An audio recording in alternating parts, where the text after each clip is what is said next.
Welcome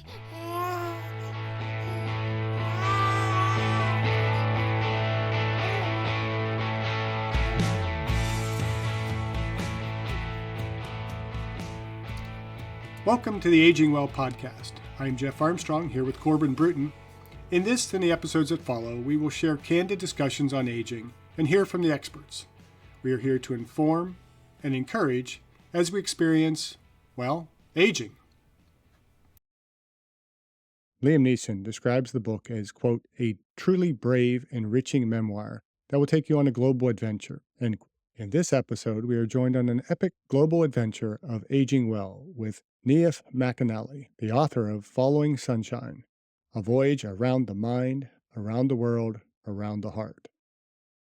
Well, Niamh, welcome to the Aging Well podcast.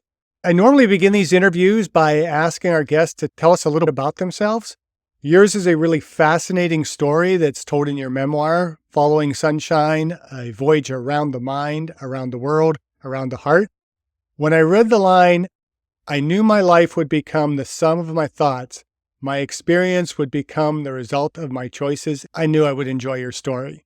So without revealing too much, can you introduce yourself and share a little about the journey that led to the creation of the book? Thank you so much for inviting me on your podcast. It's lovely to be with you. And yes, I'm from Ireland originally, and I started traveling. My first event overseas was at 12 years of age, when my parents took me to Spain for a little holiday. But then I started traveling then from about just after 17 years of age, and I've been traveling ever since.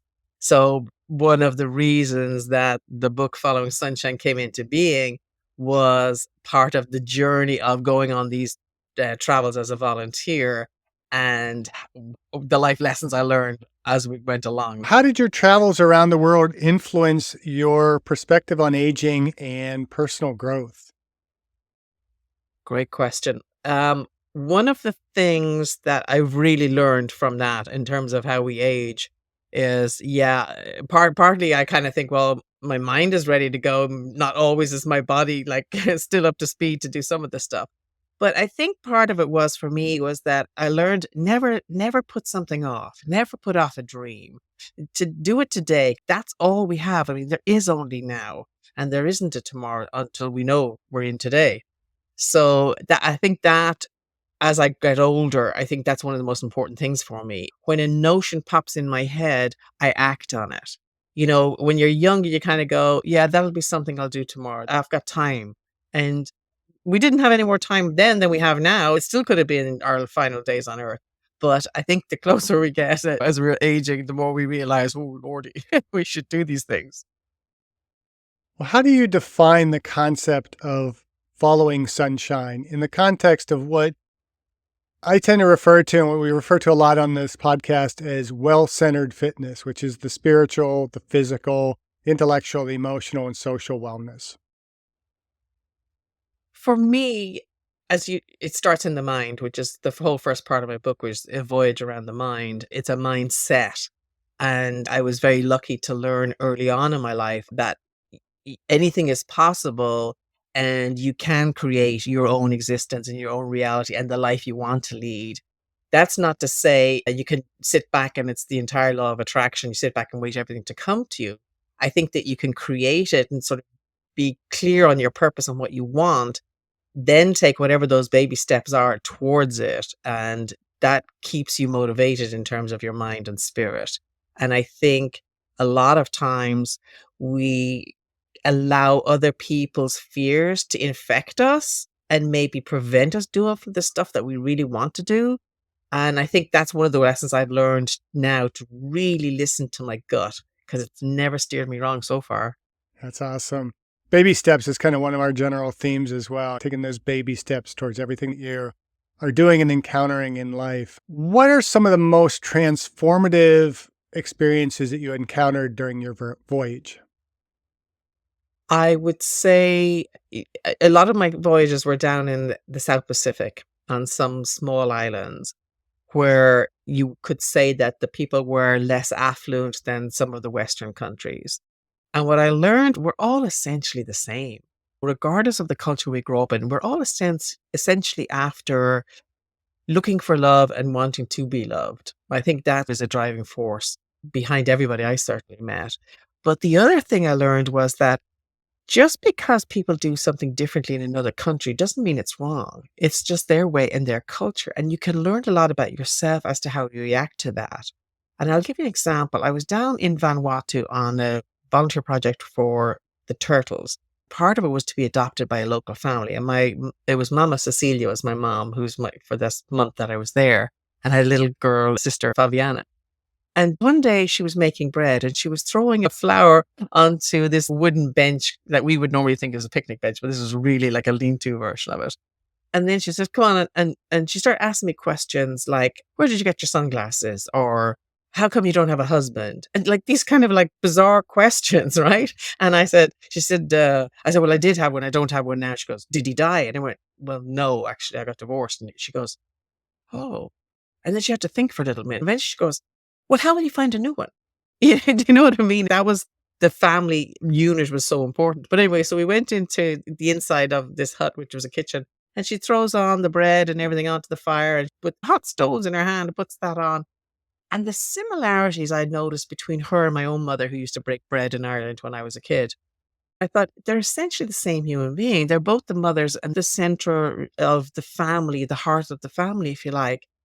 Coming back from places like Fiji and Vanuatu and French Polynesia, some of the smaller islands, I learned that we have to adapt when we come back. Re-entry is hard because, first of all, you're with people who are, to me, intrinsically happy. They're making a fraction of the money people were making, let's say, in America, and yet they're intrinsically happy, and they seem to laugh at anything and they laugh at nothing. And I learned that you can't interfere with their way of life insofar as, oh, they need to know that they could have this, they could have that, because that's actually affecting how they live. And when you come back, you can't sit in a moment of guilt of thinking, you know what, I am so wealthy, both in my health and my material possessions that I take for granted. I've seen people come back and get depressed because they felt like they don't fit in either world. One thing I learned is you have to respect that by an accident of birth, I could have been born into a family in Vanuatu. That could have been my life. This is the life I was given. These were the opportunities I was given. So I have to now respect that that's okay to live like this. Does that make sense? That makes perfect sense. I respect that viewpoint. And it speaks to my next question, which is, can you talk about the role of mindfulness and self-awareness in your journey and in your book? Right. And it comes back to the conversation that's going on in your head all the time. We all have the inner critic that sits on us. Certainly, I know all writers have an inner critic sitting on their shoulder saying, you're a fraud. I mean, who says you should be able to write a book, right? We're kinder to each other sometimes than we are to ourselves. And I think the awareness of, I remember being in Vietnam, sitting in the back of a car that was supposed to be taking me to the airport, and we got pulled over by the police, and the driver out. And I thought, okay, well, it's like, in Ireland, they used to stop you for tax and insurance. You show your paperwork and off you go. Well, this went on and on and on. And they took him off to somewhere behind these trees. I didn't know until later there was actually a building back there. And I still to this day do not know why they stopped him.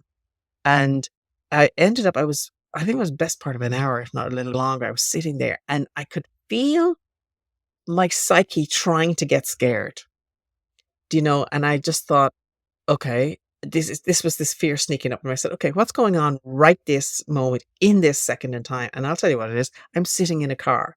Is anybody threatening me? No. Are you safe? Yes. Is it, are you away from the weather? You're fine. And then the next second, you're still fine.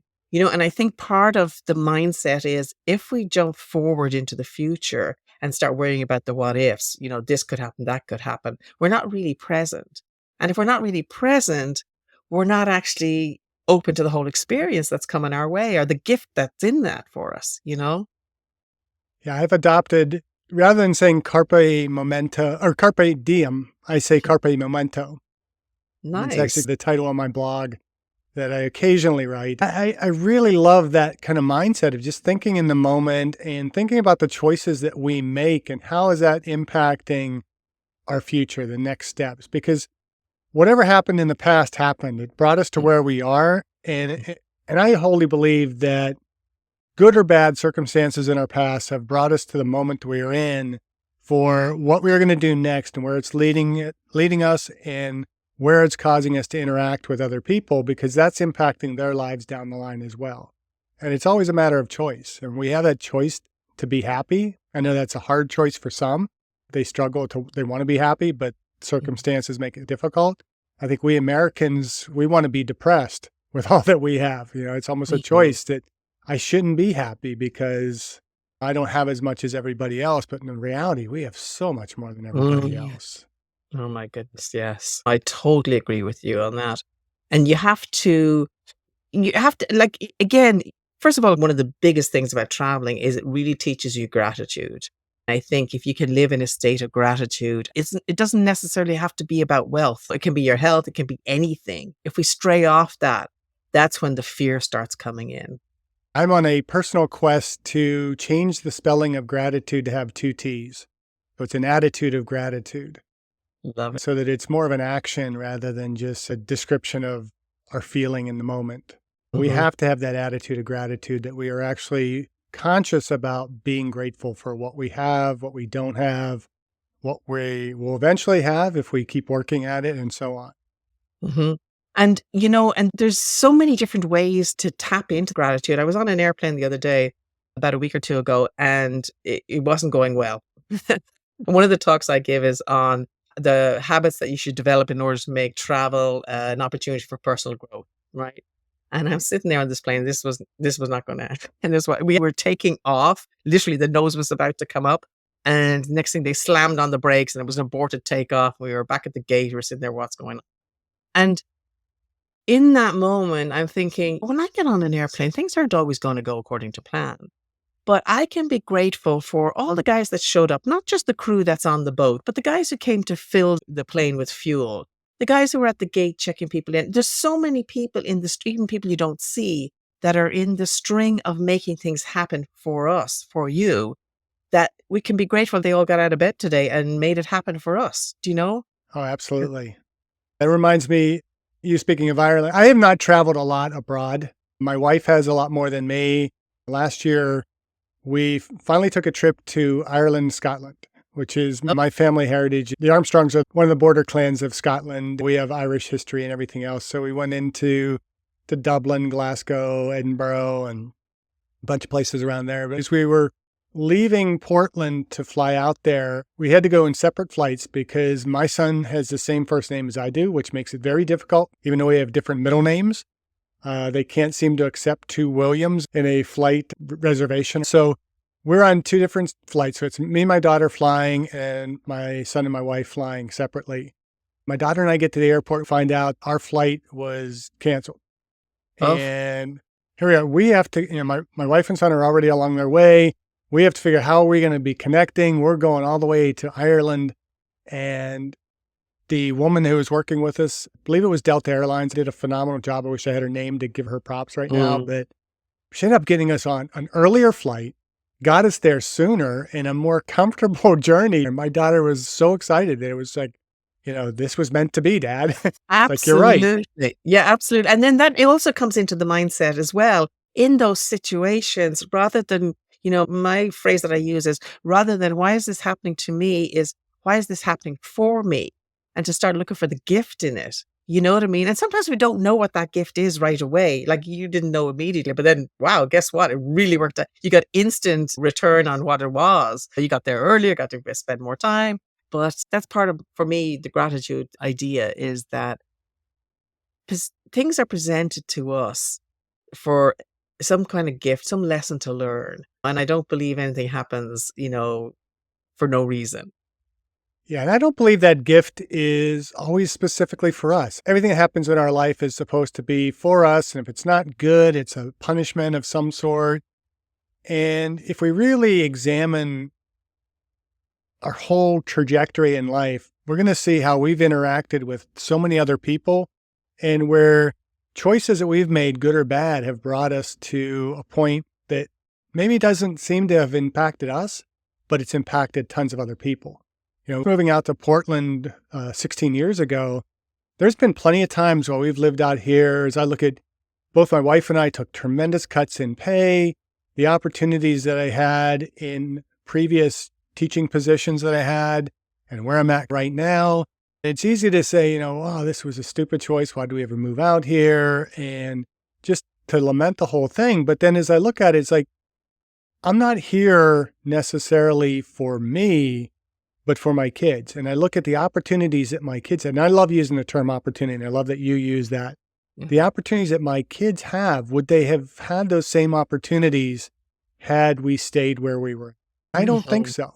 My son's embarking on a career in mixed martial arts. He got into wrestling because I connected with the local club. One of his coaches, his sophomore year, was recently inducted into the UFC Hall of Fame. Wow. And I think if he had not had all those circumstances, would he be where he's at?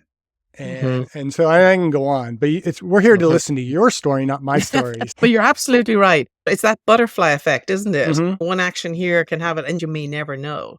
There was one in my book, Following Sunshine, where I thought I was getting a job on one particular island, and at the last second, that wasn't available to me for whatever. And I still to this day do not know what happened or why. However, as a result, I ended up spending 5 years on another island, Sark, in the Channel Islands between UK and France, which was an idyllic lifestyle for me. 3.5 miles long, a mile and a half wide, no cars, no airport, just accessible by ferry. And it was the most idyllic place I ever lived in terms of having a chance to step back from the busyness of cities. But I didn't, that's what came to me, exactly to your point. We don't know. Like it said, sometimes it might not be something for us, like your move to Portland for your kids and the effect that that's had. What are some practical tips you can share for individuals looking to embark on a journey of self-discovery and growth? That's a heavy question, isn't it? I like the heavy questions. Yeah, exactly. What can they do to embark on their own journey? I think the first step is you got to check in with yourself and find out, what are you passionate about, for starters? And I remember actually trying to help somebody recently who was embarking on college age, and they didn't know what they wanted in life. And I said, if you imagine you're in bed and somebody comes in and opens the curtains, all your needs are met, all your finances are taken care of, your food is met, your buildings are paid off. They open the curtains and say to you, what is it you want to do today? What is the first thing that pops into your mind? And I have found that that generally will bring out whatever that passion is. And then I say, can you earn money doing that? If the answer is yes, there's your career. If the answer is no, it's your hobby. Now find some other way you can use those skill sets and have that as your hobby, you know? And so I think checking in with yourself first and trying to find what it is that excites you, what gets you out of bed. And a lot of times I've learned we're all in the job of service. I don't know if you remember, there's a part in that book where I'm kind of going, I was all grumbly about having to wash some dishes for somebody in a hostel where I was volunteering. I was like, "Rah, rah, rah, rah, why didn't he wash his own damn dishes, you know?" And then I had to do this thing overnight where I actually started dreaming about service. It doesn't matter what we're doing, not necessarily the technically service industry, it can be anything, and we're all in service for each other. And I think once we realize that, we understand what our purpose is and why we're here and what our journey is, if you like. Does that answer your question a little bit? Oh, it absolutely does. Yeah. And I often too, when I spell, I love spelling words differently just to emphasize their importance in our growth path. But I like putting parentheses around extra in extraordinary, Hmm. because a lot of times we think, I have this very ordinary life. I'm a custodian, or, I'm just a school teacher, or I'm just a mechanic, or any job that somebody might think is unexciting. In reality, there's a lot of people that would really love to have their job Mhm. and don't like the celebrity or the high stress of maybe being a CEO of a company or those types of things. And we have that opportunity to impact people at even the most seemingly mundane level. I mean, you hear so many stories of people who have been inspired by the custodian at their school or one of their Yeah. teachers. And Mhm. we think we're leading this ordinary life. And it's not until down the road we encounter somebody who says, hey, I'm here because that one day, many, many years ago, you said to me, and I had this happen to me. I had a student who I was teaching her anatomy, and it was circumstances at the school I was teaching at, the anatomy had been taught by biology department. It was cadaver based. And I really digressed here, but they realized how much money it was costing the biology department to teach this class for our students. And so they said, we're not going to teach it anymore. And I'm like, this is crazy. My students need to have cadaver anatomy so that they can understand the body at the most intricate levels. And so I said, I'll teach it. I worked it out in a way that I could do it with one cadaver and do my best to give these students that experience. And as we're over the cadaver one day and was talking with one of the students, and I said something about her going to med school. And she said, oh, no, I'm not going to med school. I said, really? Because I always pictured you as going to med school. I mean, you just seem like somebody who should be going to med school. And she was like, I've never thought about doing that. A couple of years later, after she graduated, she's like, I just wanted to thank you that I'm going to med school now because of that one day that you told me that you believed I could do it. Brilliant. Absolutely brilliant. I love that, and and like you said, that could have been just a throw off remark sometimes.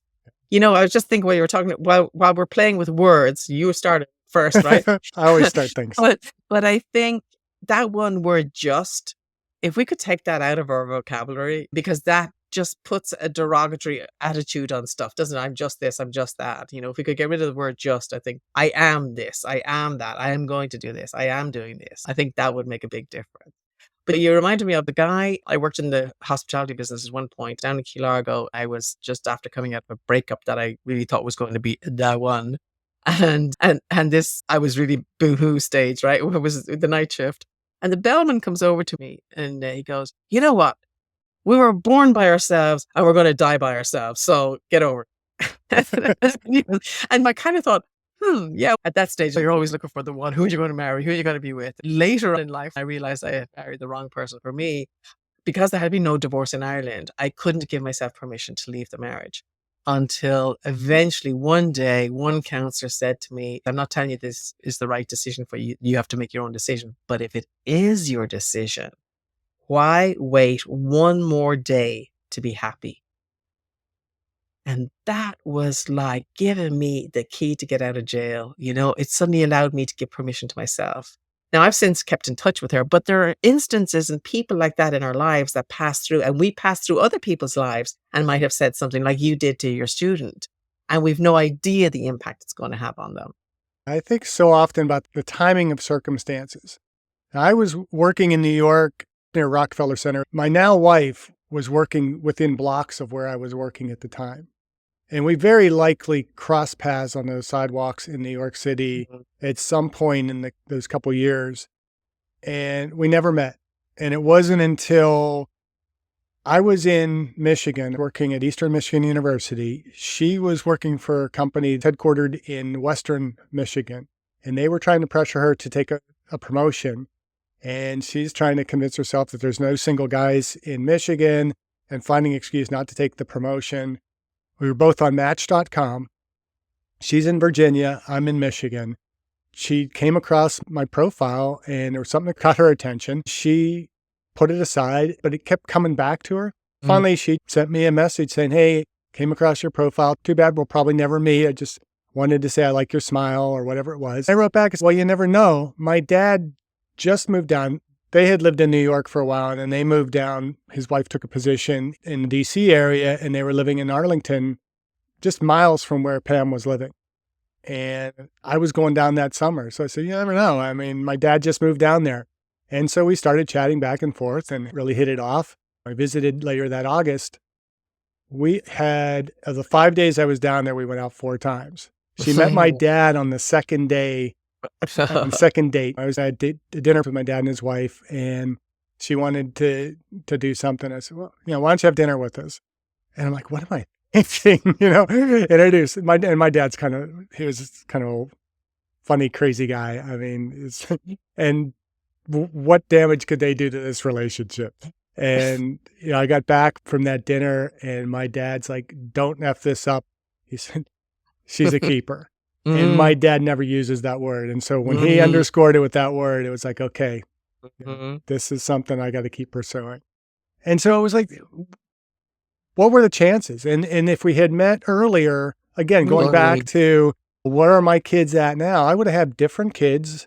They'd have been in different circumstances. And so we can never really question what has happened in our lives and for what purpose, other than what are we going to do with it now going forward. 100% agree with you on that, because I was gonna ask you that question. Um, if you if you had a met, maybe you passed each other in the street in New York originally, but had you met at that point, you may not have been at the right stages in your life to actually make that connection and actually be together and bring what you because what's molding us up to that point, I know, because it's the exact same experience I've just been through. I am now with the person I'm supposed to be with, and it didn't happen in my 20s or 30s or 40s or 50s. Well, back end of 50s actually. And so I know, I mean, people have said to us, "Oh my God, why didn't you meet sooner? Look at all that time." And I'm going, I wasn't ready and he wasn't ready. And we wouldn't have what we have now had we met sooner. Because we both had to go through our own individual stories, if you like, and experience our own experiences to become the human beings we are today. And I know for a fact I'm a better human being today than I would have been 10 years ago through experiences and learning and like the self discovery and the journeys that we go on, and be kinder to myself too. But there's a very distinct possibility. And in actual fact, both he and I, Gary and I, do talks on celebrity cruises. One of our talks is finding meaning through traveling. And we start off with this map of the world and like, how is this guy who grew up in Los Angeles and this girl who grew up in Ireland, how come we're standing together on the same stage? And we start doing it with the map, like all the different places that I had been. And where was I? Well, he was volunteering off in Peru. I was over in Vanuatu. I was in Kenya. I was here. And so eventually at the end of the talk, there's that moment where I was called back to LA and Gary was, and we had this picture where Gary was actually walking the docks in Marina del Rey looking to buy a boat. And then the picture shows these buildings as around Marina del Rey. And I said, and guess where I was, people? And I was in that building right there, and so did we meet then?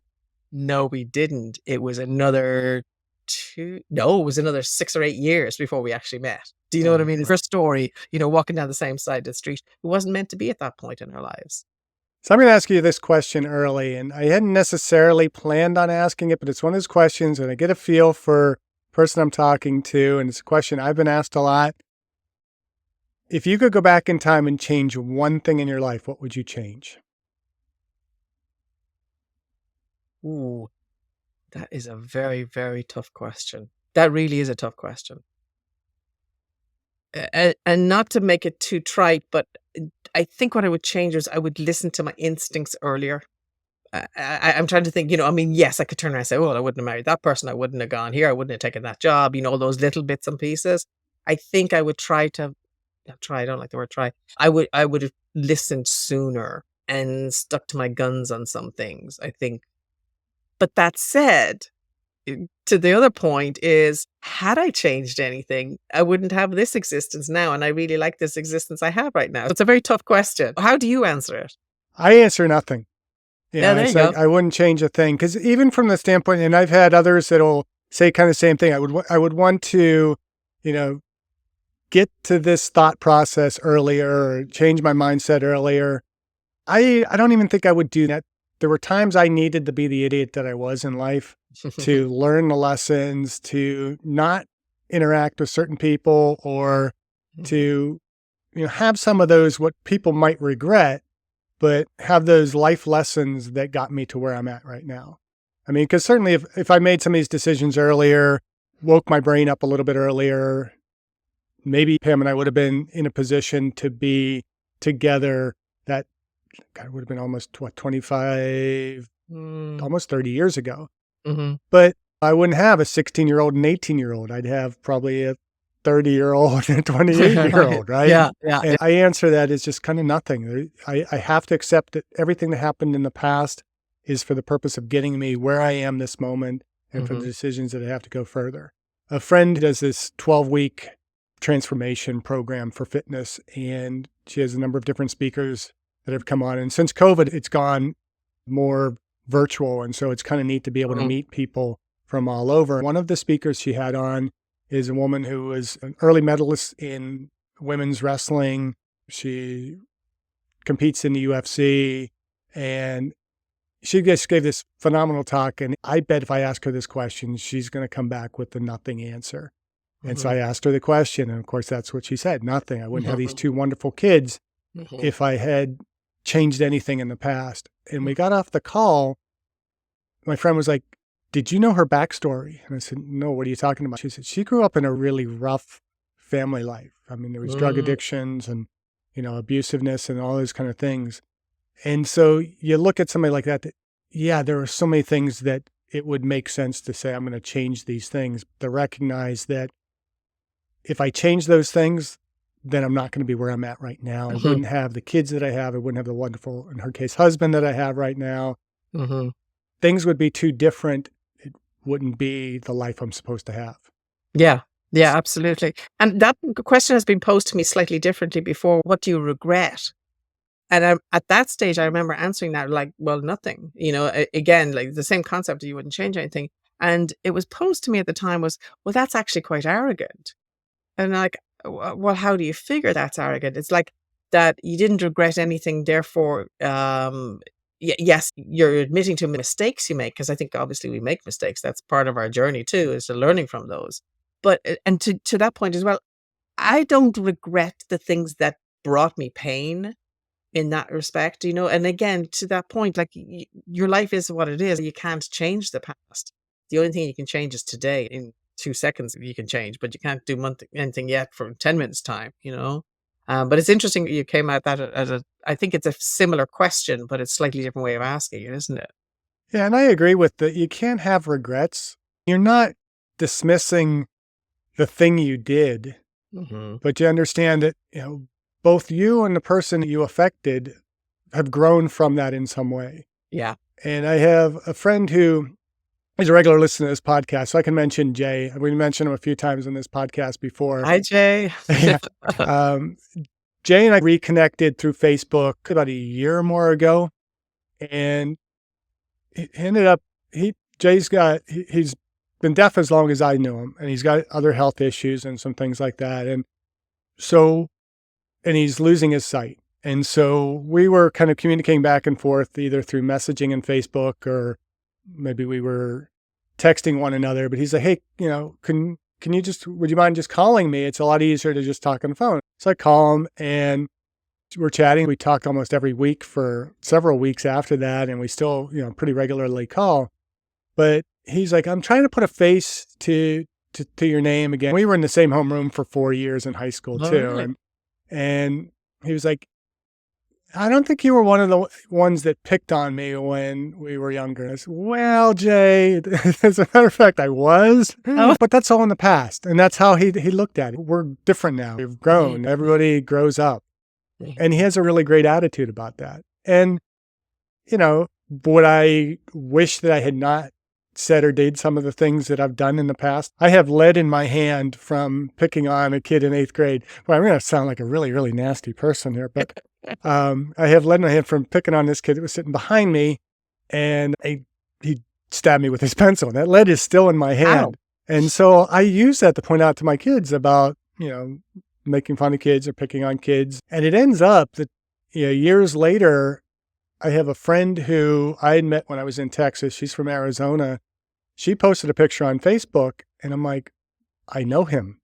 And I asked who it was, and sure enough, it was the same kid that I went to high school with. He was now her chorus director in Arizona. And it's like, you never know what paths are No. crossing us and how you're influencing different people at different times in our lives. To look back and have regrets, it's like, yeah, I should have disappointment with myself for how I behaved, but Mm. that just means I need to behave differently now Mm, and mm. going forward, not that I have to sit there and lament, I wish I could do this over again. Right, right, absolutely, because that puts you into a negative space, and Mhm. that's not helpful to anybody. And I know one of the things for me, I'm not sure if it's in this book, about whenever 2 people meet, a sale is made. Either Mr. Grumpy will drag down Mr. Happy to his level, or Mr. Happy will bring Mr. Grumpy up to their level. Do you know what I mean? And I think how we interact, and we can all have terrible days and terrible moods and pains and everything else, and we do give off an aura. about us. And, people say, well, I don't even want to be in the same room as you today. Um, and I think that you can't live in that past, and how we show up on a daily basis does affect not just our own health, but the people around us. And I do know that if I'm in a grumpy space, it's not doing me any good for starters, and it certainly isn't doing anybody around me any good. So I can't it can happen, but I can't live there, if that makes sense. Yeah. So I think I've kind of had this question almost answered, but I'm going to ask it anyhow, just to maybe give you an opportunity to ask or to address some more specific stories. But can you share a memorable story or encounter from one of your journeys that has had a significant impact on you? Ooh, yes. One of the volunteer projects I did was in the Kingdom of Tonga. It was for an Australian family who ran a swim with the whale business. They used to bring photographers out to swim with the humpback whales when they came up from Antarctica during the birthing season, the calving season. And they had two teenage children who were enrolled in Australian distance learning. But by the time, and this was a tiny little island where they were now stationed. Uh, I don't see, there's like about 400 people, villagers on it. But they were enrolled in the distance learning. By the time I got there, they had moved off the boat and were trying to create this land base. And when I got there, the dad said, well, the distance learning isn't working because the nearest internet is like an 8-hour sail away to another island. So, and I said, like, well, what are we going to do? And he goes, well, welcome to homeschooling. And I'm like, you do realize I'm not a teacher? So anyway, we overcame a bunch of different things. And when you're out of resources, you get resourceful. You come up with all sorts of ideas how to do things. But what I learned from those kids, all of us have this mindset now that we should take care of our planet and we need to live a sustainable life and take care of everything around us. These kids weren't learning about sustainability. They were actually living it. They were hunting and fishing. They were putting food on the table. These were teenagers. And after about 2 years after I was back in the land of the living, if you like, back in America at that point, the young boy was killed in a road accident. And I've never felt so much pain for one family because they had created this existence. There was the two parents and the two children, a boy and a girl. They were the tightest knit family I'd ever met. They were so brave in everything they did. To lose one of their own was just devastating. And in fact, I dedicate a portion of the royalties for Following Sunshine to the charity that they're building something in his honor on the shores of Namuka. But you think that's bad? In 2022, they were luckily off island when the volcano erupted and the tsunami literally washed away every stick and stone that they had put together on that side of the island. And his mother, who's a beautiful photographer and artist, had said to me in a message one day, she said, it's like as though we lost him all over again. Like every coconut tree he climbed was gone. You know what I mean? Every stick that he whittled was gone. I think that had a huge effect on me insofar to understand the kind of sadness they were going through, how they were keeping going. It really put home to me that you do have to live in the moment. You do have to live every day. You've got to pick up that phone. And ironically enough, when I was there, it was about 14 months after my mother died. And there was one day I got really, really sad and upset, and I hadn't any clue why. And it turned out I had all this unresolved grief because at the time she died, I was practical. I was, okay, this, and we'll get through it and it's fine. I was glad that she wasn't in pain and she had died. But I hadn't actually processed how I felt about it. And that happened to me on that little island. And then so for a couple of years later to find out they were going through that kind of pain was just very bizarre for me. But that definitely living with that family had a huge impact on me. So, when you travel, how do you balance the physical demands of travel with maintaining your health and well being? That's a very good point because a lot of times we're on a plane, we're not eating the kind of food we want to eat, we're not getting the exercise we want to do. Obviously, try as much walking as you can do. I did have a time down in Kenya to go with Wild Fitness. I'm not sure if you're familiar with it, but it was a girl who she actually did a lovely TEDx talk on it, who found that people came out of the cities and would come down to Watamu, which is on the coast there in Kenya, she developed this whole fitness program, which was fitness in the wild, literally. You never went into a gym. It taught you how to climb trees, hang out of trees, and run barefoot on the sand. I learned you don't need a dumbbell to get the strength training, and you can find a lot of different ways. There was when I was living on the boat. I'm not sure if you're familiar with sailboats, but when you come up from down below, it's called a companionway. So there's like 3 or 4 steps up onto the cockpit area, and there's a hatch that slides across there to keep out the weather when you're in weather. And it became a great hang bar. You could actually hang from that and you could do pull-ups and push-ups. So you can find places no matter where you are, even in a hotel room that doesn't have a gym or something like that. You can find places to try and work out. Excuse me, but the an eye on the food intake can be difficult. Like in some of the islands, we had a terrible time trying to find fresh vegetables. Certainly, I mean, our main staple of food here is egg and avocado for breakfast and salad for lunch every single day.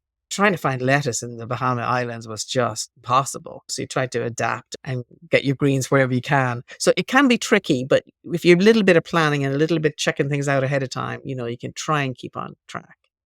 Yeah. Sometimes you have to just let go of that too. I think for our own Mm. well-being, I'm in this area. I'm not going to be gone for too long. It's different if you're going to be spending several years in a different culture. But like I was talking about going to Ireland, Scotland, I had to go off my diet a little bit. And honestly, I wanted to because it's like, I'm not going to be there that often. And this is the food of the area. I was a little disappointed with the fish and chips. I did not have as good of fish and chips as I would like. But Oh, my daughter and I found a restaurant in Dublin where we had a traditional Irish breakfast, which is not what I would have for breakfast, no, but it was so good. And I don't eat pork. And me neither. I say, okay, I'm going to have these sausages because how much is it going to hurt me? Yeah. It might set me back an hour or so if I have to run to the restroom, but I'm going to eat this meal. It was so good. And this has been a couple of years and we still talk about that. So, you enjoy that. It's just, you don't make the bad habits again. You just try and do the Right. best with what you have and adapt to what's available. You don't put yourself in misery because you can't have the perfect healthy diet. Sometimes we have to be a little unhealthy. Yeah, you're absolutely right. And also, if you throw mindset in on top of that, I don't know whether, your mind tells your body, hey, this is a short-term thing. I'm not normally going to eat like a rasher, an egg, and a sausage and a black and white pudding for breakfast, but it's not going to kill me either because I'm just doing it this once time. And then suddenly, okay, your body kind of handles it. Using what's there and the obviously local fruits and vegetables, whatever. I mean, at this point now, I think I know how to cook zucchini 6 ways to Sunday because, like in the islands, that was one of the few vegetables we could get. But yeah, you're absolutely right. Embrace it for what it is, and then move back into what feels good. In what ways has writing this book changed your perspective on life and aging? Well, interestingly enough, it's been from first line to publication of Following Sunshine has been 8 years, and I mean, the publishing industry, as you know, is a slow industry for the most part. But I wrote a book in between times, and that got picked up to be published first. That was Flares Up, about the two lads who rowed across the ocean in the Atlantic in a little rowboat. The process of writing this has been a growth journey in that respect because the first draft was knock out the story, get it down. And then I sat for a while and I had to go back and really look at it again and see, well, instead of just I didn't want it to be a travelogue, or I didn't want it just to be my story. I wanted it to be a useful tool for other people that if they could identify with it.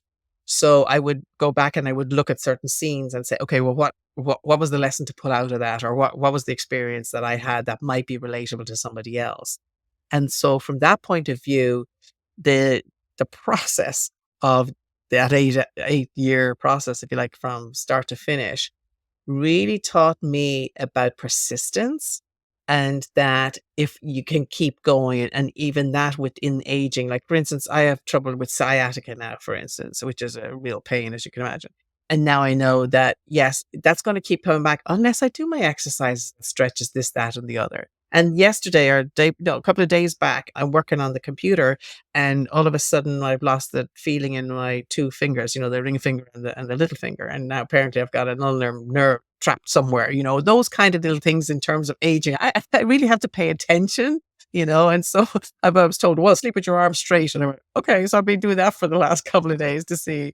Writing the book for me was that journey to say, could my life story help somebody else? And could it also teach somebody that it's never too late, no matter how old we feel we are? I mean, I felt I was old at 30, and here I am a little bit older than that now. And never put off a dream. Like you said, live every day in gratitude, try and eat healthily, work out and keep your body fit and healthy. Gary and I have given ourselves a promise to each other just because we want to spend a lot more time together is that we're trying to stay healthy, not just for ourselves, but also for each other because we want to be around together a long time. We feel that we've got stuff to do. And I'll tell you one thing about finally meeting the right person for me is as a result of this relationship, I have become a better version of myself. That's really great. And I think that's the measure of what a great relationship is.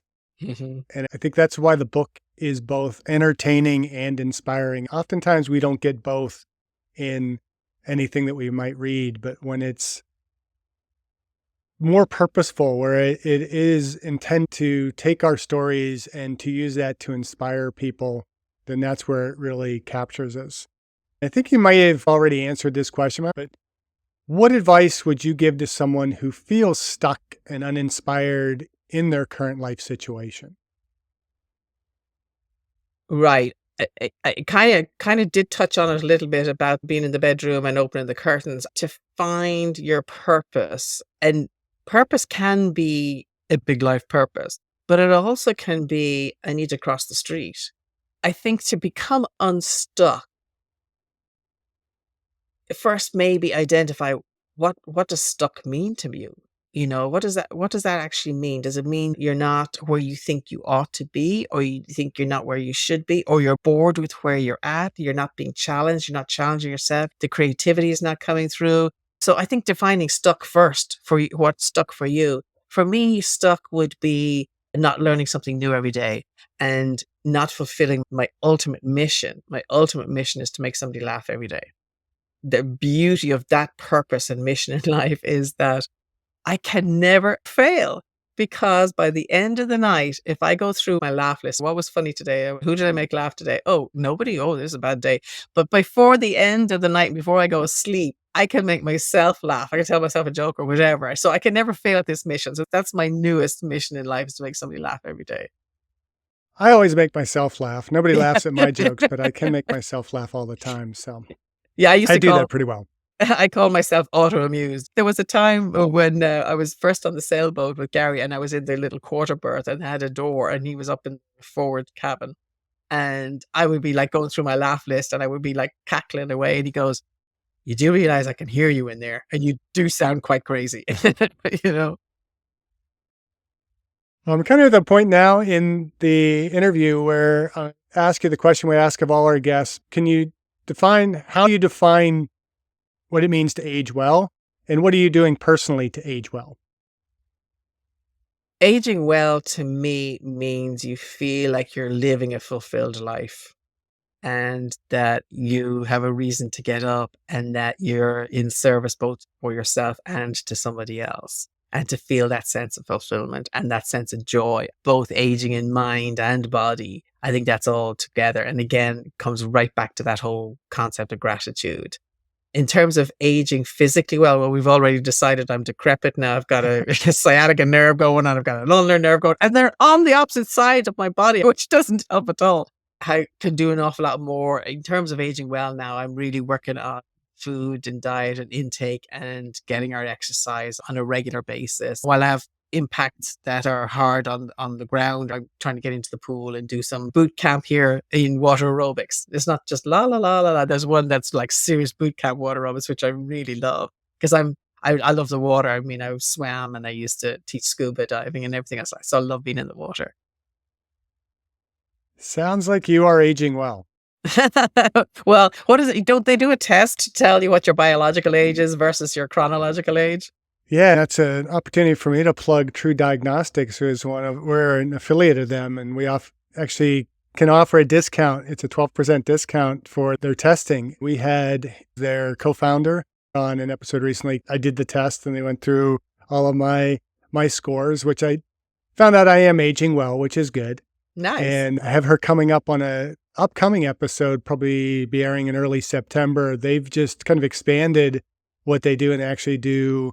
It's an 11 organ biological clock. So it's, the biological clock of each of these 11 organ systems. And they call it's symphony age. So I'm really anxious to learn a little bit more about that, because I was kind of surprised when where I'm older, like my musculoskeletal, I scored 65 and I'm 61. And that's my strong suit. I'm Ah, pretty, strong for my age. I lift weights regularly. My cardiovascular, I do a little less than I probably should. I've been working on that. But yeah, that inflammation and metabolic were the areas that I scored the worst in. And so I'm kind of curious, what's that really meaning? I got some shoulder issues going on. I have to sleep a certain way to minimize some of the pain. I do get periods of sciatica, so you're not alone yeah, there. And yeah. I've kind of always had that little thing that we can do now to get an idea for how our bodies are adjusting and changing. And if we make a change, is it having a positive effect? Because that's the whole purpose of it. It's not like, oh, wow, I'm 55 years old biologically, but I'm chronologically 61. It's more, okay, I'm doing these things. Are they making me healthier? Are they allowing me to age better physiologically? Mm. So yeah, kind of funny that you brought that up. So when you get your scores, do they then say, okay, well, this is an area where clearly you're aging, like you said, between muscle and cardiovascular, you're aging well here. Here's what we suggest. This area you're not aging so well. Here's what we suggest you do to improve that. I think they could do a little bit better with the suggestion pieces of it. And I think that's kind of the hard part. And that's where we're still kind of in those early stages of understanding epigenetics and how the body ages. We're recording this on August 19th. I'm trying to think what date this will actually air live. But yesterday, the 18th, we went live with an episode with Dr. Matt Kaberlein, who is probably, I would argue, the leading authority on longevity. I listened to him yesterday. Yeah. Yeah. So, and he's much more of a biologist, but it was fun interviewing him because he does have a lot more of that broader perspective. We talk in that episode about how I refer in all my classes about exercise science being biomechanical, psychosocial, that we have to really include all of those things in regards to aging well. It's not just about longevity and living longer. It's what's contributing to that quality of Mhm. life that we are living. And the more I look into this whole idea of aging well, I'm seeing that this psychological piece needs to be included as well. If Mm. we're not focused on our well-being, the spiritual, intellectual, emotional, and social, as well as the physical, we might live longer, but Mhm. what's the quality of those years? And you see all those Absolutely. cartoons that talk about, yeah, you did all this, this, and this to live longer, but what's the point, Gary tells this story about, and I don't want to classify this the wrong way, but it was like for somebody who has done everything their entire life, right? Worked out, they've eaten absolutely correctly, never put a bad thing into their body, right? And they're going to be really upset with themselves when they're 100 years old, dying of nothing. You know Yes. what I mean? But yeah, yeah. And the other part of that too is there's two sides. One of my aunts had Alzheimer's or a version of dementia for 9 years, where she was starting to recognize people, but her body was fine. And then you have people who are sharp as a whip, and yet their body is failing them. It's like a seesaw. It's kind of like, well, I'd rather live, with both parts intact for a quality of time rather than be 103. Yeah, we talk about that too. We define kind of the four ages. There's the first age of dependence, leading through high school, college, depending on when we break those ties of dependency with family and kind of get off on our own.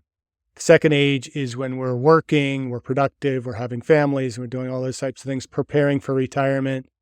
Third age is where we're kind of in that stage of retirement and being hopefully physically sound, being healthy, being able to kind of enjoy the fruits of all our life's labor.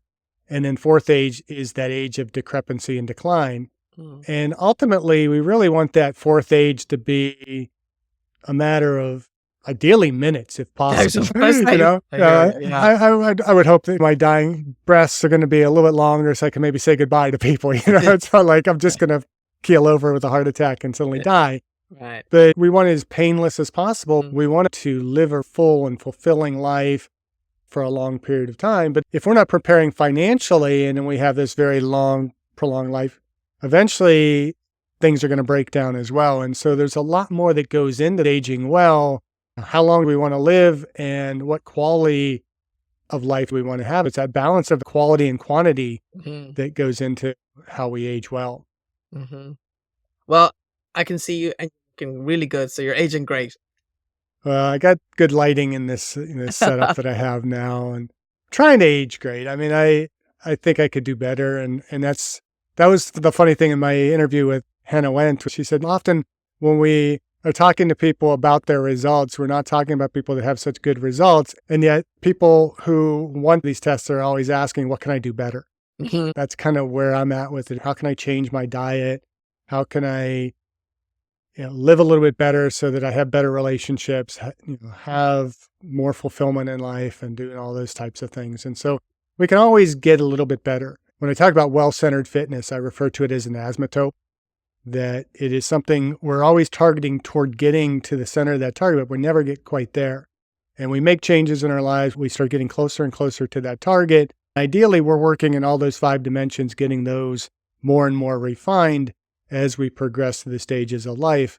But we can always improve. There's always things that we can do better. Sometimes we get really better at one area, but neglect other areas in the process. We Mhm. just had the Olympics. I guarantee that the majority of those Olympians are not perfectly well balanced. They had to give up social relationships. They may have lost a little bit financially in terms of preparing for the Olympics. They train hard. Mhm. Anybody who is an elite athlete knows that your body takes a lot of abuse to get to the level of training, except maybe that break dancer that we keep hearing about. Her life is set now. She's like become a meme and, Yeah. she's laughing at all of us that think we're laughing at her. I love her story, but we need to kind of be focused in on trying to get better in all those different dimensions and balancing those out, improving our lives rather than just going with the flow. Agree. And being mindful and purposeful about your choices, I think. Yeah. Yeah. And mindfulness, purposeful, and I always write purpose with a capital P to think of that more universal purpose. Conscious aging, all these things have been coming up a lot more in this Aging Well podcast. And I think that's where I tend to focus. I mean, I appreciate a lot of stuff that Dr. Kimberline talked about in terms of the biological things that we can do, but that alone isn't going to get us to where we need to be aging well. We need the psychological and Mhm. sociological sides Mhm. of it as well. Mhm. For sure. What future projects or ventures are you planning? How do they continue along this theme that you explore in Following Sunshine? Well, I'm writing full time. I've got another book coming out next year, which I'm curating a group of short stories from a total of 9 authors. I started this writers workshop for back in 2020. So I meet monthly via Zoom because it's a very difficult industry actually getting published. My goal was to bring everybody along so they'd all be traditionally published. So that's coming out in May. But rather than sit in the office now and start from scratch to start to finish with another book that would take literally a year of sitting of typing. Speaking of aging, Gary and I have a 14-year age difference between us. So he's 14 years older than I am. We're very conscious of where we are at the stages in our lives, and we want to create as much time as we can, which is why one of the things we do is give talks on cruise ships. We're back on the water, and we're both sharing our stories that is helpful and inspiring and talk about Falling Sunshine and Flares Up and various different books. But at the same time, we're on the water, which is where we met, it's where we'd love to be. And guess what? There's another captain has to worry about the weather. There's somebody else in the galley cooking our dinners, so we're absolutely loving that way of life. And we made the decision we had a very near miss under the boat in 21, I believe it was, where I had to go under the boat while we were in the middle of the ocean and try and free the propeller from a big but line, like fishing line that got caught on it. It didn't go very well, and ended up hypothermic, and he thought he'd lost me, and I wasn't attached to the boat anymore. So big old drama. And shortly after that, we made that decision and said, well, maybe our time is done in terms of living full time on the boat.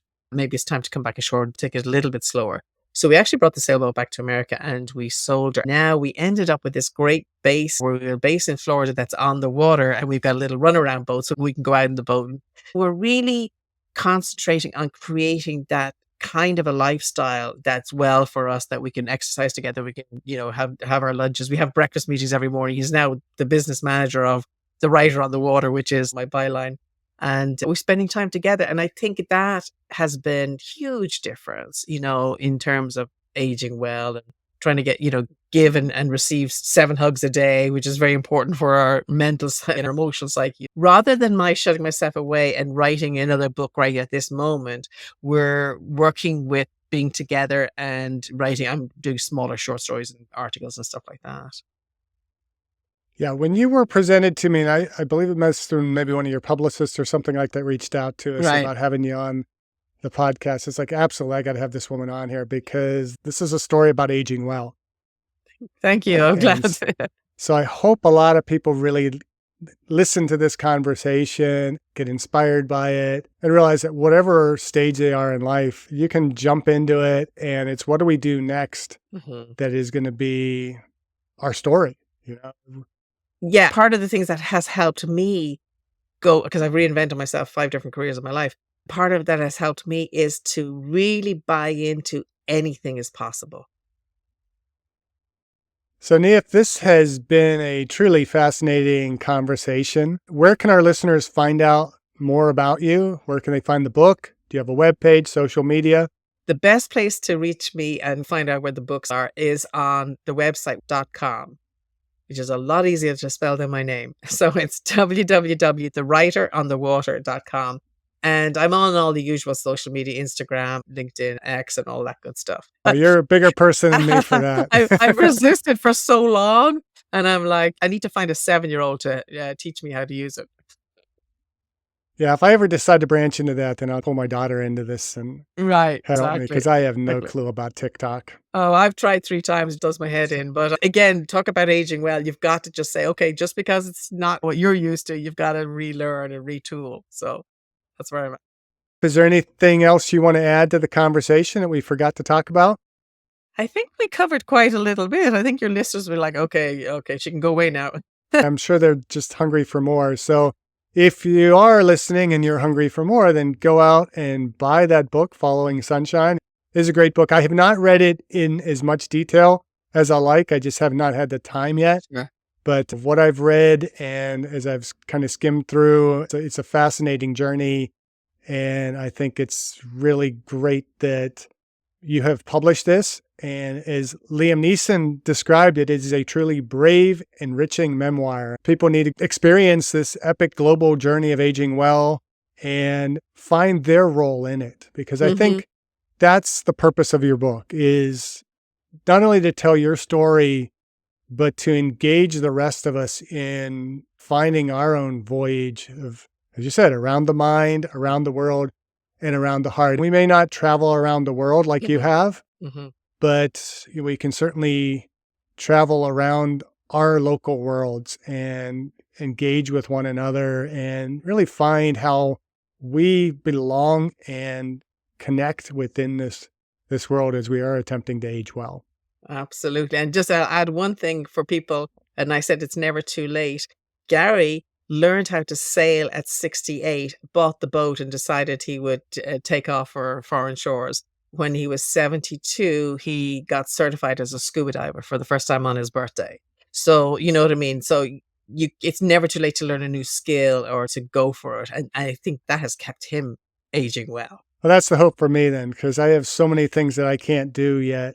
I shouldn't say can't because I tell my kids they cannot use the word can't. Hmm. I had a pastor when I was up in New York. He was an old farmer from Oklahoma and he was raised, his father always taught him, can't, never done nothing.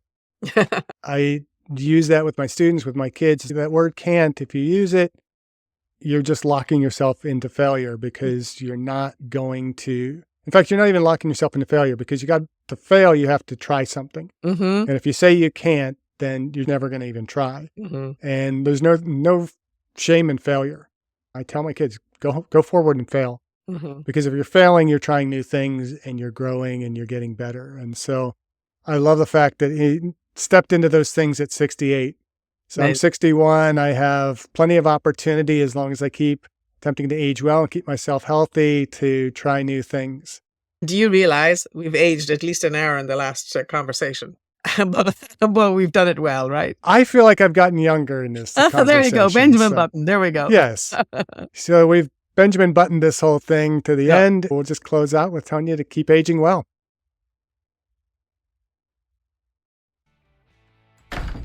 Thank you for listening. I hope you benefited from today's podcast. And until next time, keep aging well.